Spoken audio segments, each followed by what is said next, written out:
what should we talk about? What is the next thing on our list when we're looking at optimization, Jeff? Well, you mentioned a little bit just about the retail lines and some of the radius clauses and things like that, but that's where you really start to look at it, not only for the salon location, but also the products that I'm looking to hold.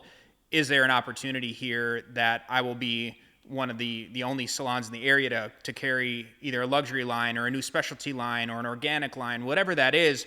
As you start to hone in on that vision for what kind of products you want to carry, you need to start looking at what are the buy-ins, how much of this product do we need to move? I mean, there's all these new considerations that now you get to that next level of planning and optimization is on the retail side. And you do most of that. I usually just say, cool, sounds good. Is it good? Yeah, it's amazing. Great, let's do it. But you really take the time to dig into the numbers and the details of each of the different types of products. And we've carried a lot of different products over the years, tried a lot of different things.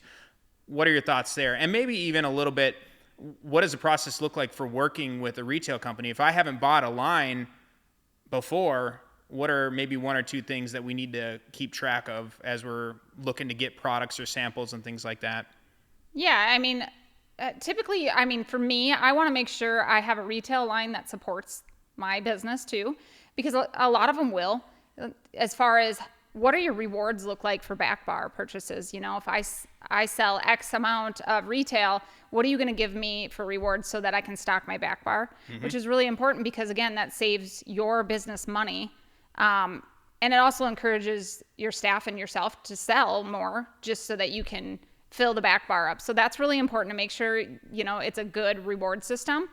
Also, I just look at what makes it different. I think a lot of lines are sulfate-free, paraben-free, all those things, really clean lines, which is amazing. But can we go deeper? Is there a little bit more that line has to offer than some of the other ones? Because there's so many to choose from.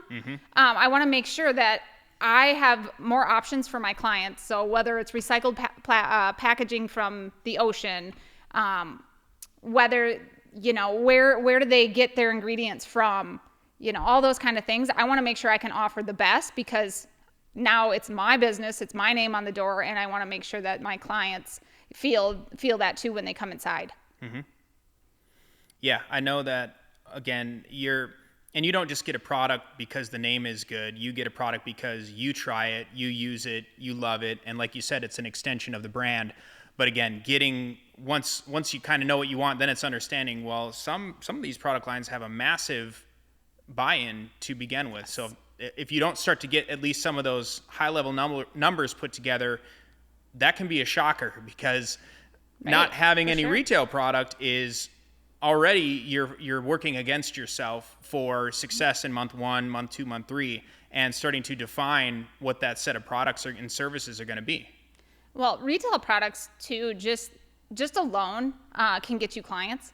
The fact that they might be coming to you, whether it's to buy a product or to get their hair done, because you carry a certain retail line. So there's things that we don't always think about and don't always post maybe either. If we're carrying a luxury line or any line, and if it's a little bit harder to find, they'll come to you just for that. And then either they'll buy something or they'll see the space and then you'll book them for a hair service as well. So it's really important to have the best retail line supporting your brand because that can just go full circle and get you clients as well, which makes it super easy, right? Yeah. No, so optimizing on the business plan, the location, the lease, the retail products. We talked about starting to understand some numbers for the types of fixtures and stations, mirrors, all that kind of stuff.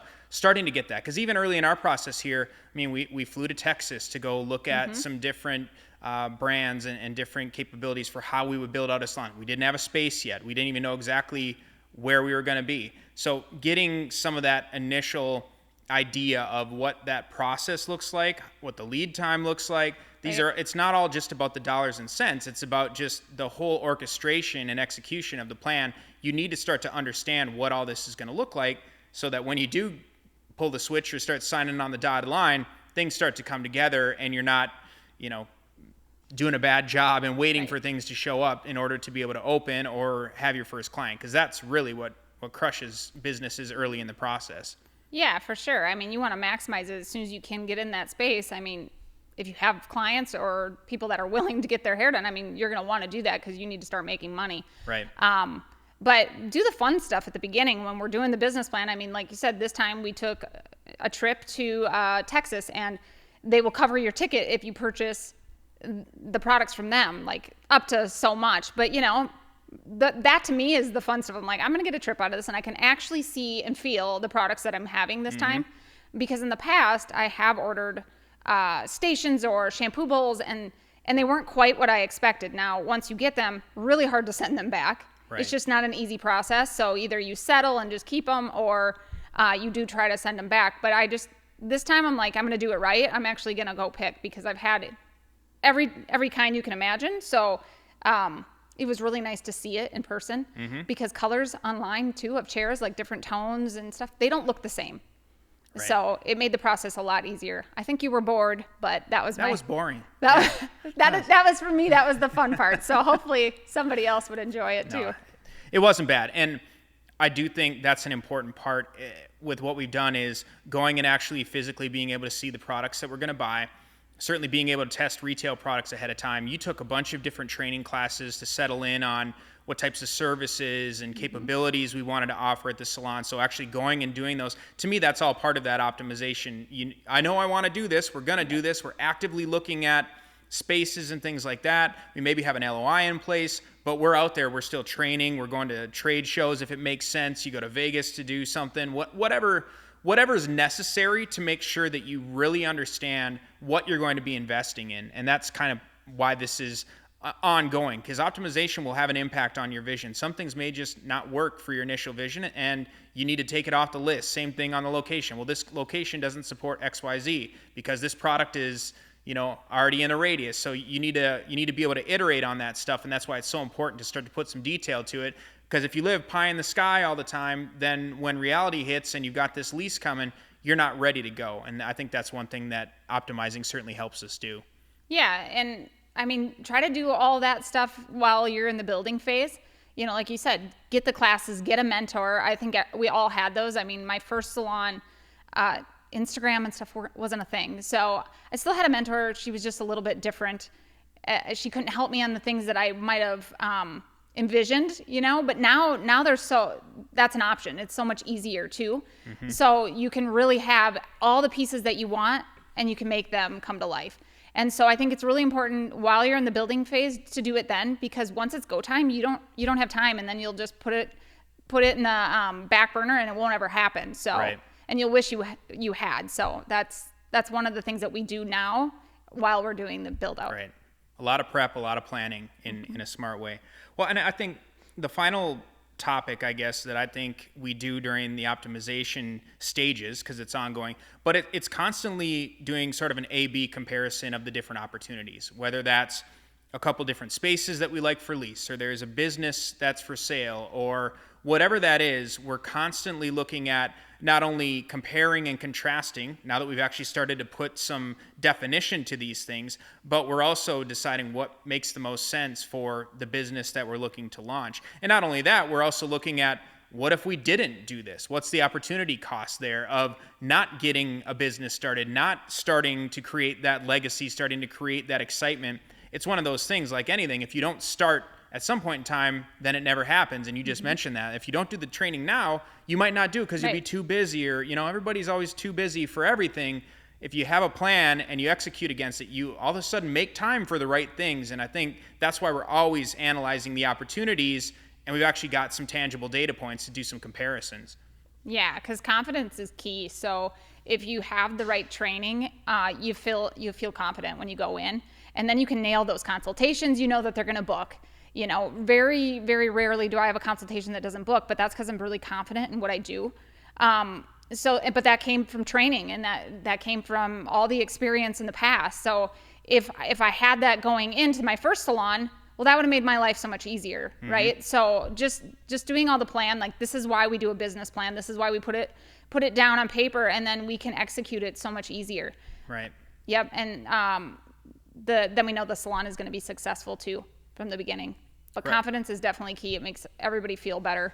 Right. Well, and having the answers, that's why we do those opportunity comparisons, because if we have 4 different options or 4 different opportunities, you can't have all 4. So you got to start putting some answers to the questions and crossing stuff off the list so that you can start driving down toward what that end game is going to look like. I think we've done a good job of that, of, again, getting it on the board, getting it into the program or whatever you want to call it, getting into our slice of pie and saying, all right, here's the 3 options. Here's the 3 opportunities. Why is this a good one for us? Well, it's right by our house. Why is this one a good one? It's an existing business and it's got a good cash flow. Those kinds of things we start to look at. And as we hone in on it, then you start moving into some of the other later phases and actually starting to look at the execution. Yeah, and like you said, you can't have all of them, because there's always. We should try. Yeah. Okay. Well, I guess you could, but we don't. Right. We don't start that way anyway. But yeah. So we've done a good job at really eliminating the things that make it less appealing than the other one, and a lot of it does come from the lease. The rent price, maybe the space, how big it is, just all going back to the vision and optimizing the space. So we can walk in and I'm like, this one's just not going to work as well as the other one, right? Mm-hmm. This one has the flooring done, this one doesn't. All that stuff in the cost and the budget. So yeah, if we can narrow it down right away, it makes it just so much easier to execute all the rest of the plan. Right. Cool. Well, yeah, I think just kind of summarizing for us, optimizing is a critical part of every step of the process. Even from the vision, you start making changes to it. You start looking at location, you start making iterations to it, but every time trying to put more definition to it so that you actually have a plan. Optimize for us is having the business plan, something that's a tangible asset that we can both look at, talk about, we can utilize for getting leases, we can utilize for getting loans and other things to actually start to move forward with the business. Beyond that, as we start to get into, we'll start talking budget planning and things like that in some other episodes. You're always optimizing there. This is way too expensive, but I gotta have it, or right. This is way too expensive and I don't have to have it. That's all optimizing, because at the end, you have to develop a model for maximum profitability, maximum scalability, and starting simple, but at least having the answers to those questions and knowing as many of the gotchas as you can is why we just keep adding optimization to every step of the process. Yeah, it's so important.